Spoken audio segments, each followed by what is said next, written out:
Hello বন্ধুরা, career space YouTube চ্যানেলে আপনাদের সকলকে স্বাগত জানাই। আশা করি আপনারা সবাই ভালো আছেন।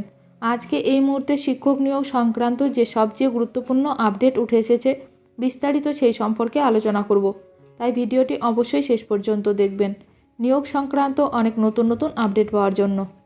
যারা চ্যানেলে নতুন তারা চ্যানেলটিকে সাবস্ক্রাইব করে পাশে থাকা বেল বাটনে প্রেস করে অল নোটিফিকেশানটিকে অন করে রাখবেন, কারণ এমন ধরনের লেটেস্ট আপডেট নিয়ে এই চ্যানেলে সবসময় ভিডিও আপলোড করা হয়ে থাকে। চাকরির বিরাট খবর বাংলায় 32,659 জনকে নিয়োগের ঘোষণা দিলেন খোদ মন্ত্রী। জেনে নিন এক্ষুনি। খুব ভালো খবর চাকরি প্রার্থীদের জন্য। চাকরির বিরাট দরজা খুলে গেল বাংলায়। হাজার হাজার নিয়োগের ঘোষণা দিলেন নারী ও শিশু কল্যাণ মন্ত্রী শশী পাজা। নিয়োগ নিয়ে বিধানসভায় নারী ও শিশু কল্যাণ মন্ত্রী শশী পাজা জানিয়েছেন, অঙ্গনওয়াড়ি কর্মী এবং অঙ্গনওয়াড়ি সহায়িকা নেওয়া হবে এ রাজ্যে। এই দুই পদে মোট 32,659 জনকে নিয়োগ করা হবে। এর মধ্যে 12,028 জন অঙ্গনওয়াড়ি কর্মী নিয়োগ করা হবে।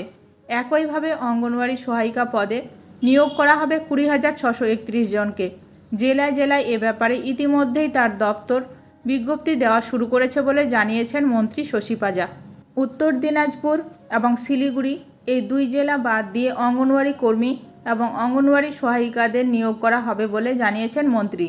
ফলে বলাই যায়, রাজ্যে বিরাট কর্মসংস্থান তৈরির বিপুল সম্ভাবনা তৈরি হয়েছে। ইতিমধ্যেই হাজার হাজার নিয়োগের এই প্রক্রিয়া শুরু হয়ে গেছে বলে জানিয়েছেন রাজ্যের নারী ও শিশু কল্যাণ মন্ত্রী শশী পাজা। ইতিমধ্যে বেশ কয়েকটি জেলায় বিজ্ঞপ্তি প্রকাশ হয়েছে। আবেদন প্রক্রিয়াও শুরু হয়েছে। চাকরি প্রার্থীরা নিজ নিজ জেলার বিডিও অফিসে এই সম্পর্কিত তথ্য পেয়ে যেতে পারেন। নিয়োগ সংক্রান্ত সমস্ত ধরনের আপডেট সবার প্রথমে পেতে এখনই আমার চ্যানেলটি সাবস্ক্রাইব করে রাখুন। এই নিয়ে কিছু বলার থাকলে কমেন্ট করতে পারেন। ভিডিওটি ভালো লাগলে অবশ্যই লাইক করবেন। আজকের ভিডিওটি এখানেই শেষ করলাম। নতুন কোনো আপডেট নিয়ে দেখা হবে নেক্সট ভিডিওতে।